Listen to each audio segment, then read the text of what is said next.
Ya, shalom saudara-saudara.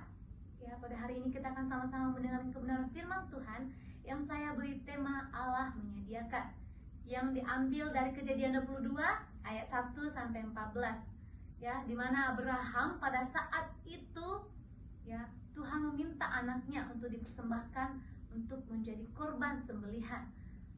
Nah, pada saat itu ya, ketika kita ada di posisi itu ya, kita mungkin akan merasa takut, akan bingung ya, ketika Tuhan meminta sesuatu yang berharga kepada kita, benar? Ya, melalui Kejadian 22 ayat 1 sampai 14 kita belajar bahwa Allah adalah Yehovah Jireh, Allah yang menyediakan. Nah, dalam kisah ini Abraham diuji untuk mempersembahkan Ishak, ya, anak yang ia kasihi. Namun di tengah ujian itu Tuhan menunjukkan bahwa Dia tidak pernah terlambat menyediakan pertolongan.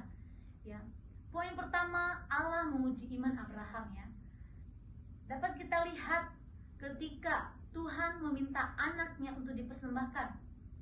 Namun kita melihat kita bisa melihat respon Abraham, yaitu dengan taat. Ia tidak keberatan atau ia tidak melakukan pemberontakan.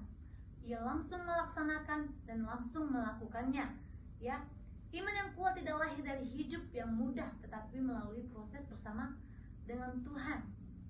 Nah, poin kedua, Abraham tetap taat kepada Tuhan. Ya, bisa kita lihat di ayat 3 sampai 10, Abraham tetap pergi seperti yang Tuhan perintahkan, ya. Yang luar biasa, Abraham tetap percaya bahwa Tuhan punya jalan keluar. Ya, saat Ishak bertanya, "Di manakah anak domba untuk korban bakaran itu?" Abraham menjawab, ya, Allah yang akan menyediakan. Ya, Abraham belum melihat, tetapi ia percaya kepada Tuhan. Nah, inilah arti iman, tetap percaya sekalipun belum melihat.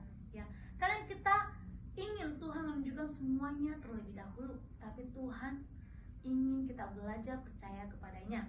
Nah, ketiga, Allah menyediakan tepat pada waktunya. Nah, ayat 11 sampai 14 kita melihat Abraham ketika ia hendak mempersembahkan Ishak, malaikat Tuhan berseru dari surga dan menghentikannya. Ya, lalu Abraham melihat seekor domba jantan yang tersangkut di semak-semak. Ya, Tuhan menyediakan korban pengganti.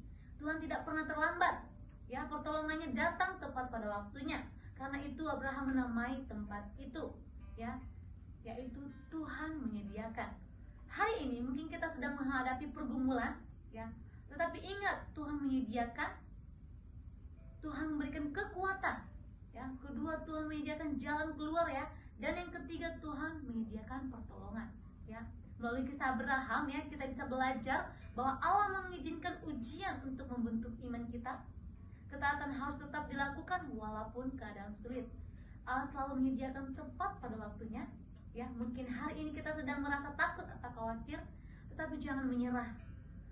Kalau Tuhan sanggup menyediakan bagi Abraham, Tuhan juga sanggup menyediakan bagi kita. Percayalah, Allah tidak pernah terlambat. Oke, shalom, Tuhan Yesus memberkati.